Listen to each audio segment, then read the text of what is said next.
everybody getting staticky. Is it rolling on up?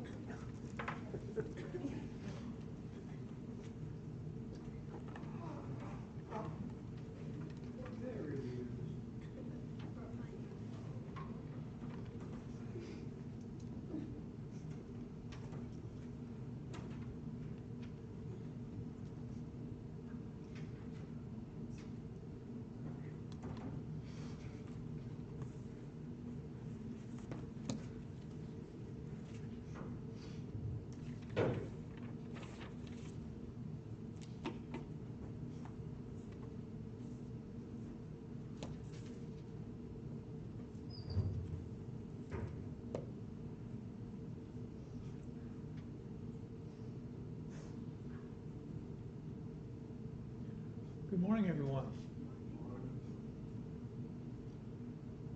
I know we still have a lot of people that's under the weather, so let's keep them all in mind. Before we begin class though this morning, Dad, would you start us off with a word of prayer? Most gracious and beloved Heavenly Father, hallowed be thy name. Father, once again, we got children come before you. Give you thanks for another day. And all the things you do for us, Father, we thank you. We thank you once again, Father, for your Son Jesus, who he sent this earth, died on the cross, and sent to mankind. May those among us continue to believe in you, Father. These things we ask in the name of Jesus. Amen.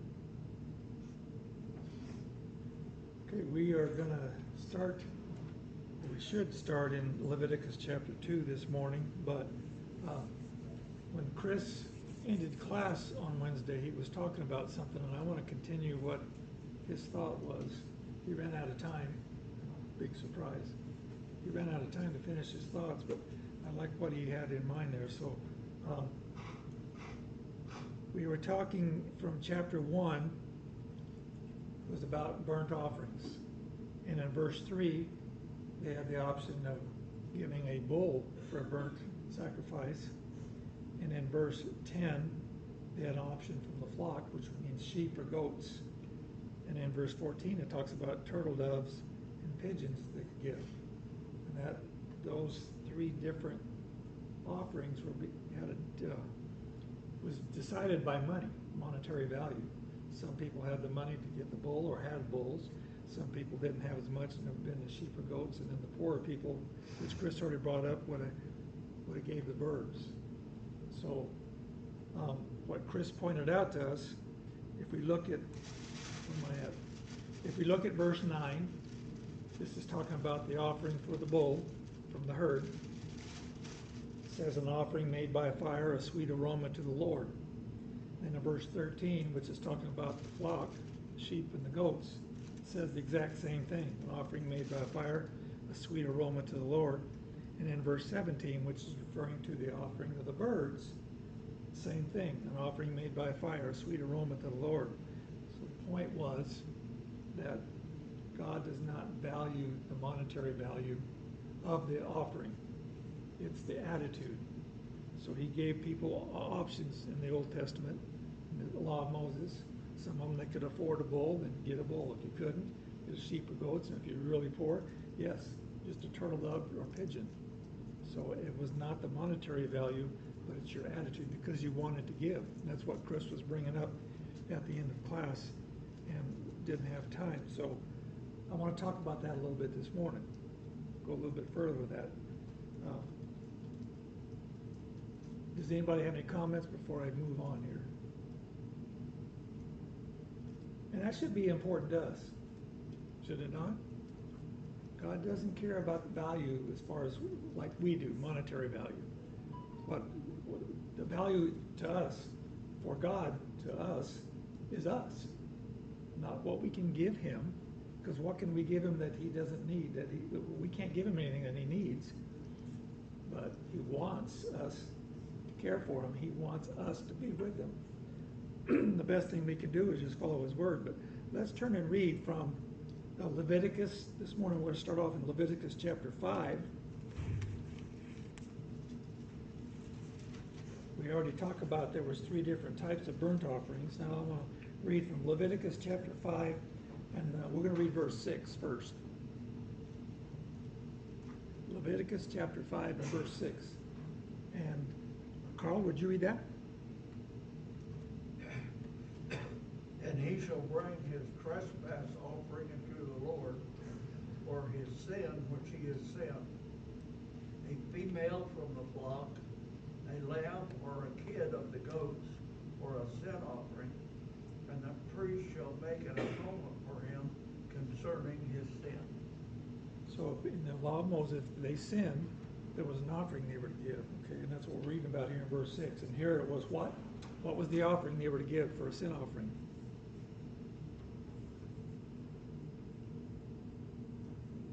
What do you say? What was the offering they were to give for this sin offering? A lamb A or lamb. a kid goat? Right. Okay, then now let's go ahead and read. Jerry, would you read verse 7?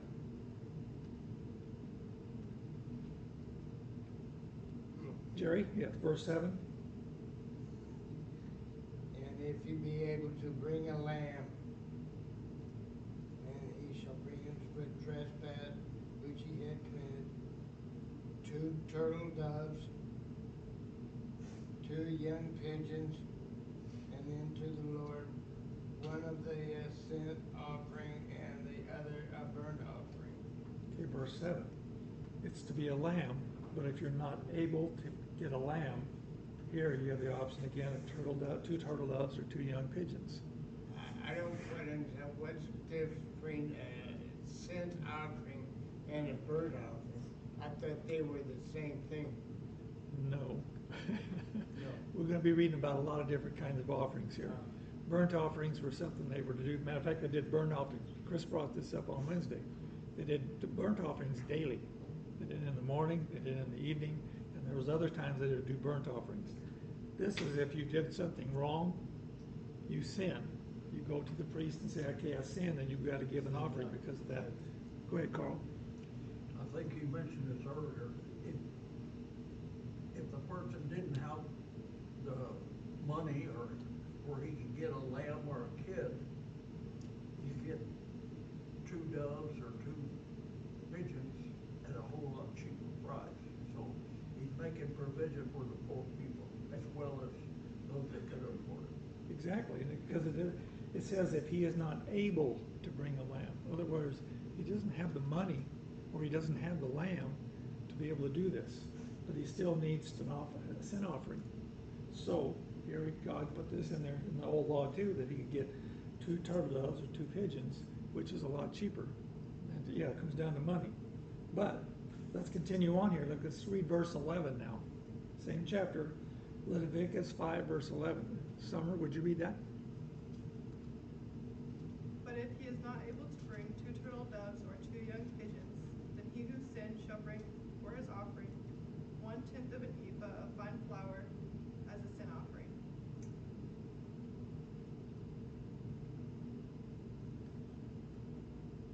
He shall put no oil on it, nor shall he put frankincense on it, for it is a sin offering. Okay, so if he's unable to, if he can't afford a lamb, and even though the turtle doves or the pigeons would have been very cheap, if he couldn't afford that, God still makes provision for this person. This person was to bring what? Flour. No oil, no frankincense. And we're going to read about that today in chapter 2. That they were the grain offering, but it was to have oil and frankincense with it. But here, the sin offering, he was just to bring flour. So God made provisions for those that may not be well off, and they can still worship God as they should and still receive atonement. So again, we got to. Chris had already brought this up, and I wanted to continue this on. That just shows the wisdom of God, doesn't he? He knows things. People are going to be in different positions in their life, and sometimes they can afford this, sometimes they can't. Here, just a sin offering. If someone's done something wrong, they want that sin off of their docket. They want to be. Verse 6 says, the priest shall make atonement for him concerning his sin. Well, he didn't have the money for a lamb. Well, he didn't have money for the bird, so what's he do? All he's got to do is bring some flour. That's your sin offering. So again, God made provisions for all this. Just shows his wisdom. Now, let's turn to the New Testament, verses that Chris already had down on his lesson sheet. But let's turn to Mark chapter 12.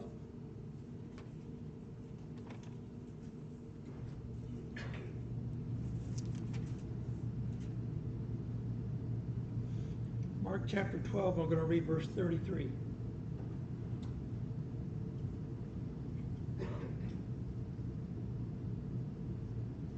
Hilda, you want to read that?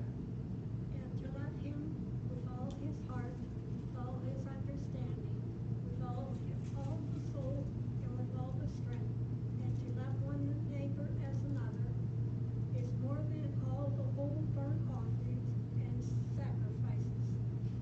Now, we've read verses here that we're to love God with all our heart, mind, soul, the being. We know that. We've read that many times before, but Jesus says something here that's a little beyond that, doesn't it?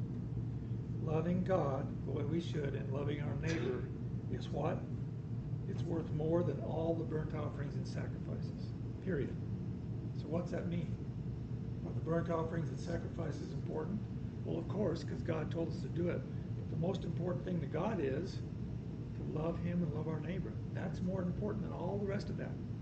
It tells you that God doesn't care about the value, does it? He cares about us. And some people don't feel that way, but God does. And when Chris was talking about this on Wednesday, the first thing that came to my mind was the next set of verses that Chris had on the lesson sheet too. That's exactly what I thought of. So the same chapter, Mark chapter 12, and let's read verses 41 to 44.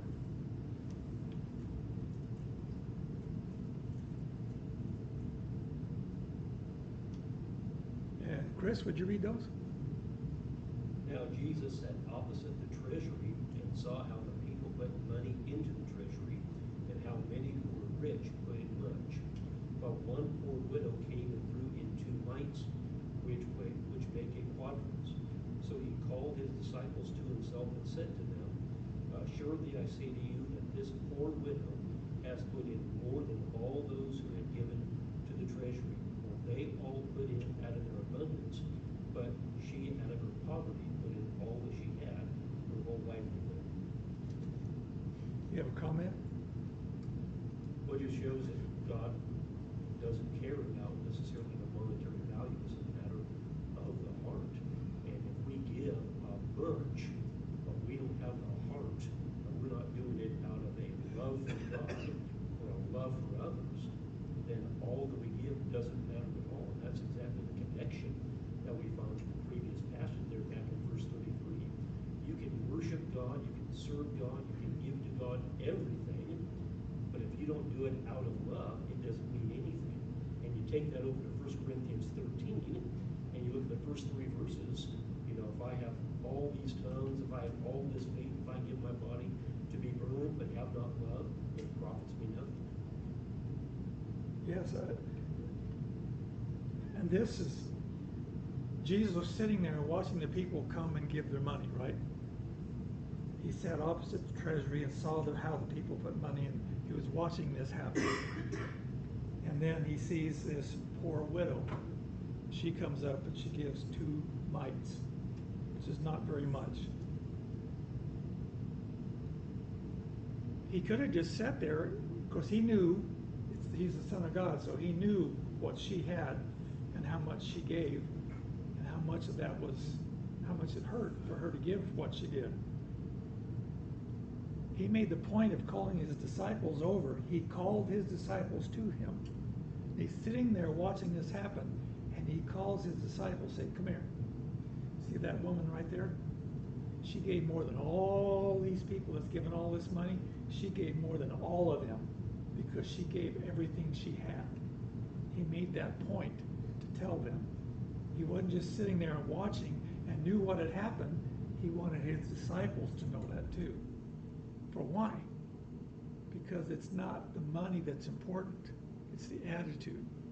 All those people that was given all that money, they were just, as he says here, they gave out of abundance. They had a lot of money. They just give money. She gave everything she had. It says here, her whole livelihood. And he made sure he told his disciples about that. So again, that shows all about attitude, isn't it? It's not about the money, it's not about the value of that. That's what we're to be thinking about. And that should comfort us. None of us here are what I would consider rich, monetarily. Being as Christians, we're very rich spiritually, but we're all in different areas, we make different money. That doesn't matter to God at all. Do what you can do. And we got one more verse we're going to read about here that kind of says that same thing, but it comes down to our attitude. And Chris brought this up. Do you want to be here? It's attitude, isn't it? You should want to be here and study and be with other Christians. Carl, you had a comment? We have some instructions to make that attitude, because it says, he who gives sparingly will reap sparingly. So that helps us to get our head straight when we give our contributions or sacrifices, whatever you want to call it. Which a contribution is a sacrifice too. There's a lot of different sacrifices we still do today. Pray and sing and just things we do. Teaching people, those are all sacrifices, isn't it? But yeah, one of them is to give, and that's a sacrifice, and we're to give with the right attitude. And we're going to talk about this here in just a minute. Go ahead, Terry. One of the things I was thinking about in the Old Testament was God made it possible. He didn't make it give us, like those people, the guy that gave the flour. That's all he could do. So he didn't say, God didn't say, you've got to do something. I mean, you've got to give me something. Give me something special. He said, and so that everybody could, no matter how small it is, they're still able to provide what God requested of us. Yeah, he was, even though he might have been very poor and he committed a sin, all he had to do is bring some flour, and he got what he needed. Just the same as the person that came and brought a lamb. Didn't matter to God. He still got what he needed. Absolutely. We need to keep that in mind always. But let's turn and now read from 2 Corinthians 9, verse 7, which is a verse we've read many times before, but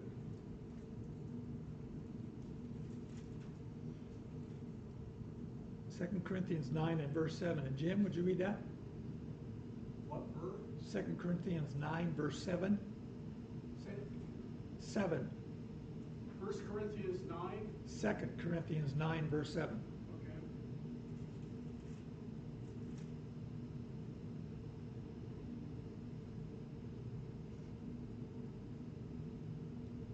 So let each one give as he purposes in his heart, not grudgingly or of necessity, for God loves a cheerful giver. Okay, in the old law, were they instructed how much they were to give? Well, the sacrifices we were just reading about, yeah, 2 turtle doves or 2 pigeons, they were told how much to bring in. What about what they give monetarily? Were they told how much to bring? But when they were building the tabernacle, they said you had to do it willingly, you had to want to do it. So that's the same thing we're reading here in the New Testament. We can't give grudgingly and expect to be pleasing to the Lord. It has to be, it says cheerfully. In other words, that means you have to want to do it. So, Well, even the burnt offerings, what did we read? They had to do so freely. They had to have a willing mind. Well, but in the Old Testament, remember we talked about tithing? Were they not told 10% of everything, you get, this is what you're supposed to give? In the New Testament, are we told how much to give? no, as we It's in our heart. Yep. As we purpose in our heart. He hasn't told us. He's leaving it up to us. But it doesn't how much you give, as long as you've got the right attitude. Same, and we're talking about the widow that gave 2 mites. It doesn't how small it is, it's your attitude. That still applies to us in the New Testament. The verse right before the one we read is the one I was making reference to a while ago. Right, verse 6, yes. And he does tell us if you give a lot, you're going to get a lot back. Not necessarily monetarily, is it? That's not what he's talking about here. But if we give a lot, you're gonna get a lot back. You're gonna get something back, and you're gonna like it. It's gonna be a lot, bountifully. But we have the choice of how much we give, and whatever we do decide to give, we should do so cheerfully. We should be happy to give. But there's some people that, I can't say any here, I've never heard any complaints from anyone here ever, but I've heard other people around me complain about giving money where they offended. I gotta do this, or I gotta do that. And they're whining about, well, why do it then? Because it's not doing you any good if you're doing it with that kind of an attitude. God wants a cheerful giver. Carl, you had another comment? Yeah, we gotta keep in mind, we're talking about this giving. Christ gave his life for us. And no matter how much I give, I can never come close to what has been given to me. Right. And Chris talked about that on Wednesday, didn't he? They had all these sacrifices in the Old Testament we had to do, and we're just getting started on them. We studied about the burnt offerings. We got grain offering, and sin offering, and trespass offering, and all these other offerings they're going to make, and they were offering all the time. These priests weren't sitting around with nothing to do. They had something going on all the time, and they had to have the fire on the burnt offering had to be going all the time. Whenever they had burnt offerings, they were to stay on there all night long and burn them up completely.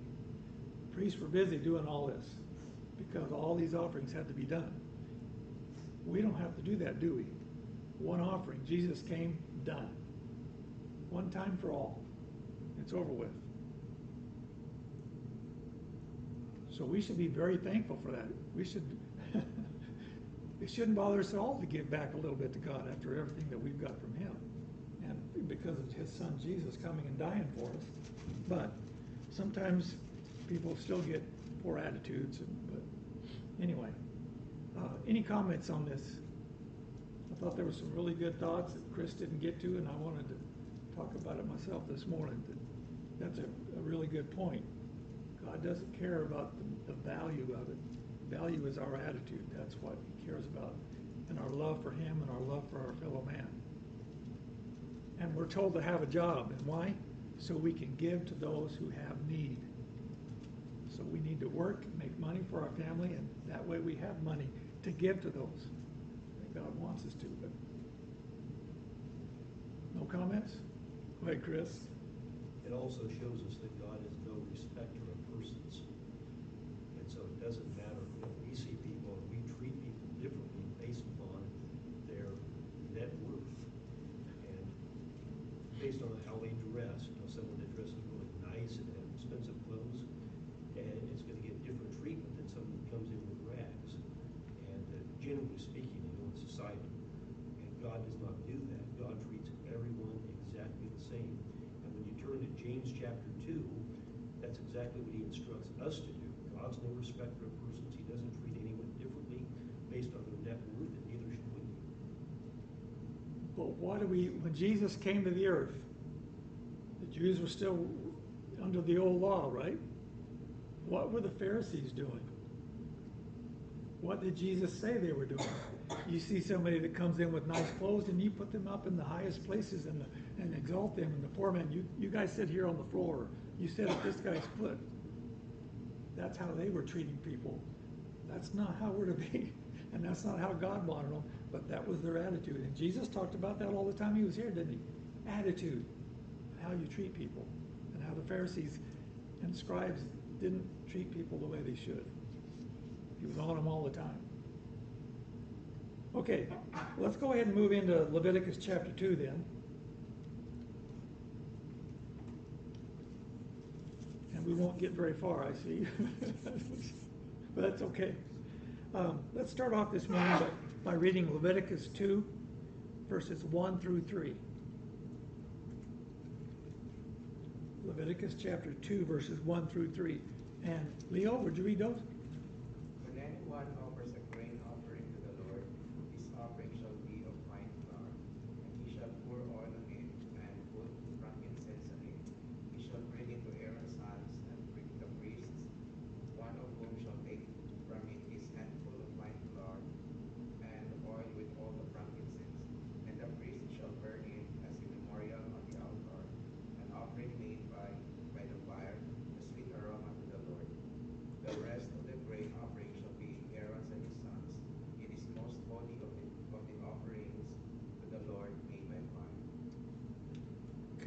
Carl, in the King James, does it say meat offering in verse 1?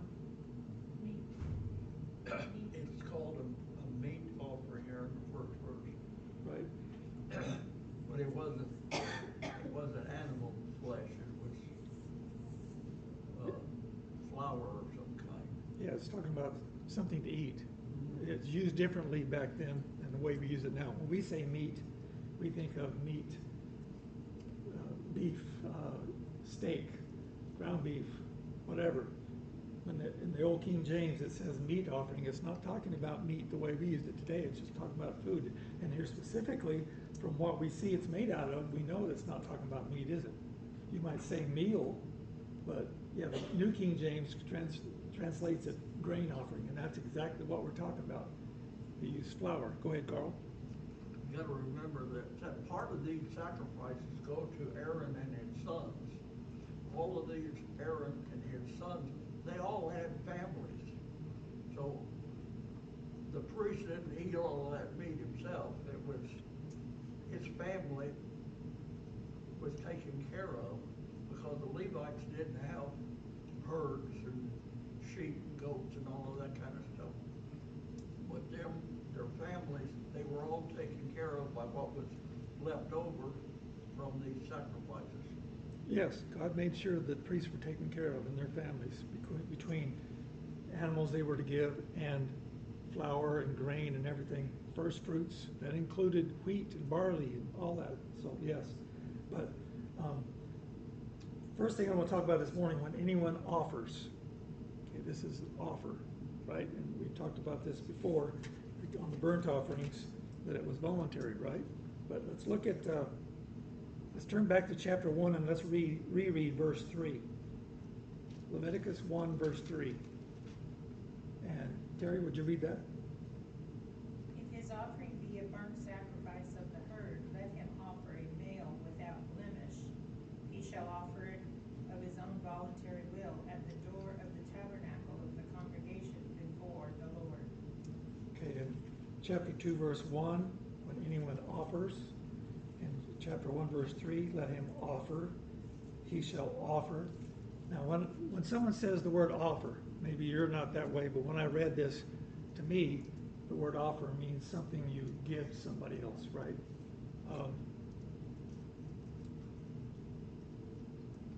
To give somebody something, to bring something for them. I want to give this to you. Maybe a gift. I want to give you this present. I want to present this to you. It's an offering. You're giving it to them, right? That's the idea. So I'm going to bring this to you. I offer it to you. Now stay right here in Leviticus chapter 1, and we can see it is used that way, but this meaning goes a little further. But let's go ahead and read Leviticus chapter 1 and verse 2. And Merwin, would you read that? Speak unto the children of Israel, and say unto them, if any man of you bring an offering unto the Lord, ye shall bring your offering of the cattle, even of the herd and of the flock.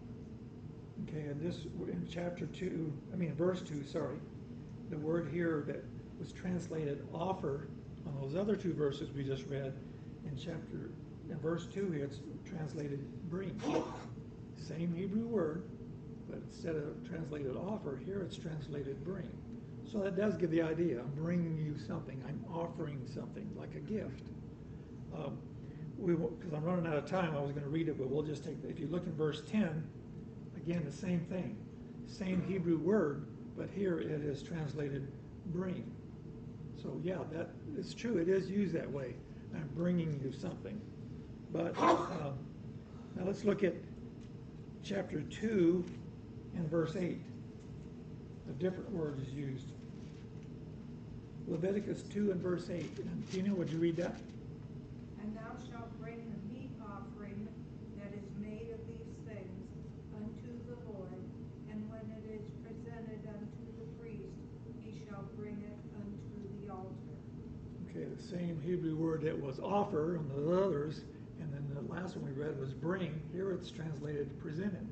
So yes, we get that idea. We're offering something. I'm giving this to you.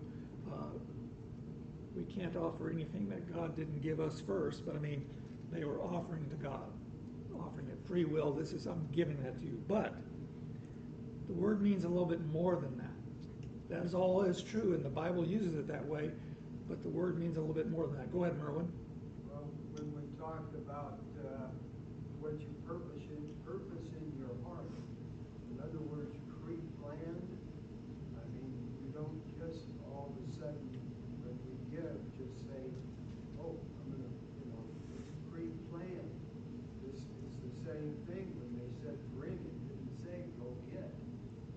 That was pre-planned as well. They knew what they were doing prior to when they came. Right?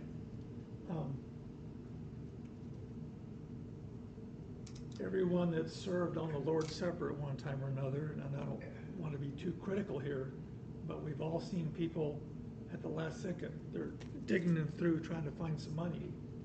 Well, you're coming to services, if we know we're going to do the Lord's Supper, we know we're supposed to give and contribute, you're supposed to plan ahead. That should be ready, right?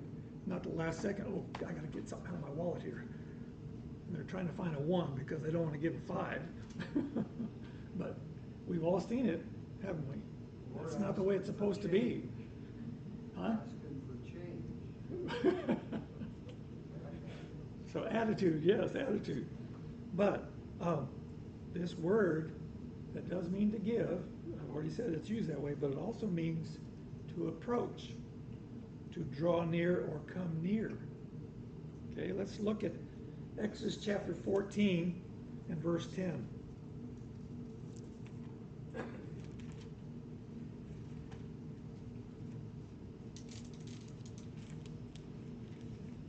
If I can get there, Exodus 14 and verse 10. And Sandy, would you read that? And when Pharaoh drew nigh, the children of Israel lifted up their eyes, and behold, the Egyptians marched after them, and they were sore afraid. And the children of Israel cried out unto the Lord. Okay, here where it says Pharaoh drew nigh, the New King James drew near, that's the same word that was translated offered or bring or presented in those other verses. Here it's Pharaoh drew near, drew nigh. They seen him coming, right? He's getting closer. That's the same Hebrew word, to draw near. Now let's look at Exodus chapter 40 and verse 32.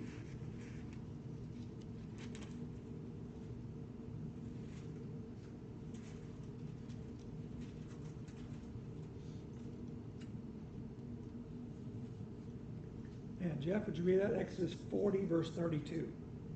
Whenever they went into the tabernacle meeting, and when they came near the altar, they washed as the Lord had commanded Moses. Okay, here it's translated came near. The other one drew nigh or drew near. This one is came near. That's the same Hebrew word that we read about. It's offer or bring. So, if we were to apply that as they're giving their offerings, that they're giving their free will, or giving these things that they want to, in effect, what were they doing? They're drawing near to God, right? Because they're doing what he wanted them to do. They're drawing near. So both, you can see how both applies here. Yes, they were to give, they were to bring these things to God, but that draws them near to him. And let's look at Exodus chapter 29.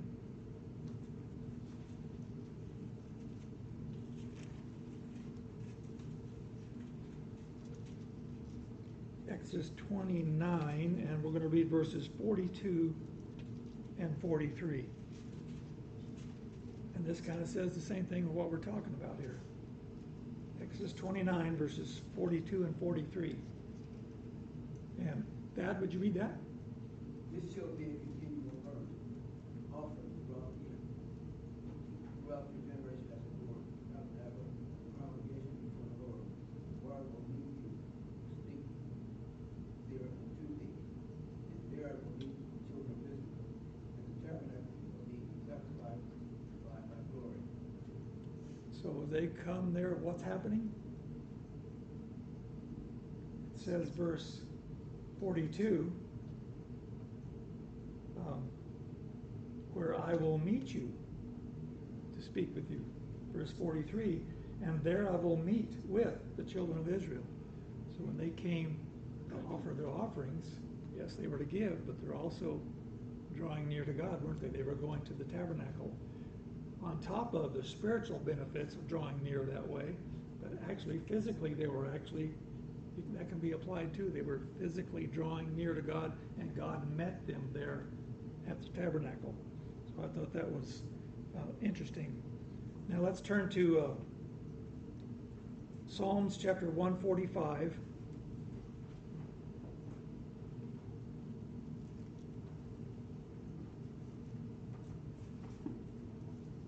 And we're going to read verse 18.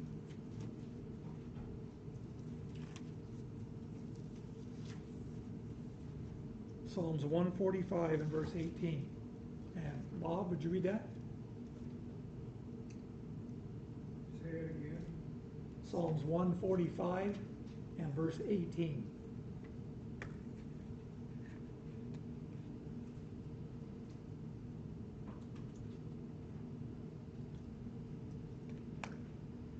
The Lord is nigh unto all them that call upon him, to all that call upon him in truth. Okay, the Lord is near to all who call upon him. What does that mean?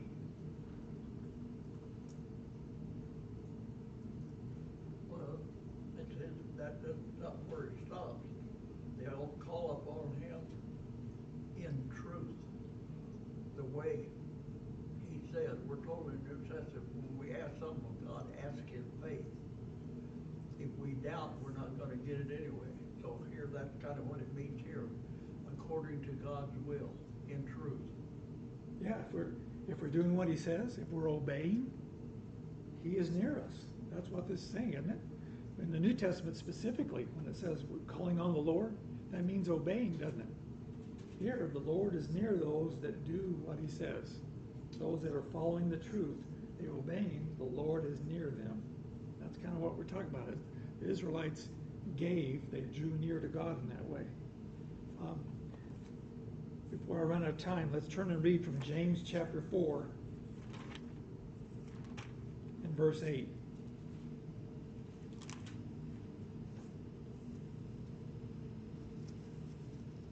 James chapter 4 and verse 8. And Carl, would you read that?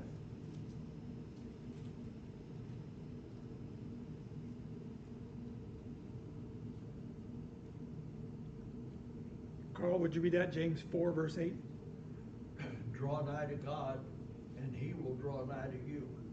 Cleanse your hands, you sinners, and purify your hearts, double-minded. So if we draw near to God, he's going to draw near to us. In other words, God's there. We talked about this many times. God had a plan. This is what he wanted to do from the start. When the Bible starts, God had a plan. And this is what's going to happen. And he's done what he needs to do, and Jesus did what he needs to do. God is always there. So we need to take a step, don't we? We need to draw near to God. He draws near to us. And that's what we're talking about here with these sacrifices the Israelites were making. Not only did they do so at the tabernacle, which means they were closer to his presence, but spiritually they were drawing near to God, weren't they? If they had the right attitude. But that's, in James 4 here, it's talking to us as Christians, isn't it? As Christians, if we draw near to God, he draws near to us. Same idea. So I didn't realize that word offer meant a little bit more than just offer. It means a little bit more than that. And I thought that was interesting. As we give to God as we should, we're drawing near to God.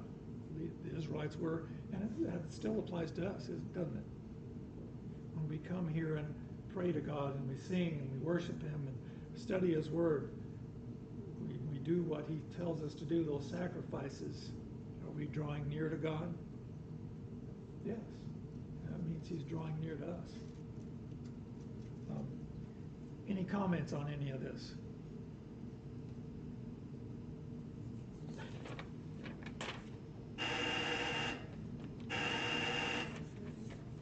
Well, we didn't get very far in chapter 2, but I did like the thoughts that Chris had at the end of his class Wednesday. And I did want to talk about that word offer, because it's got a deeper meaning than maybe what I thought it was. Maybe you didn't, but anyway. Chris will pick up here wherever he chooses fit. Thank you.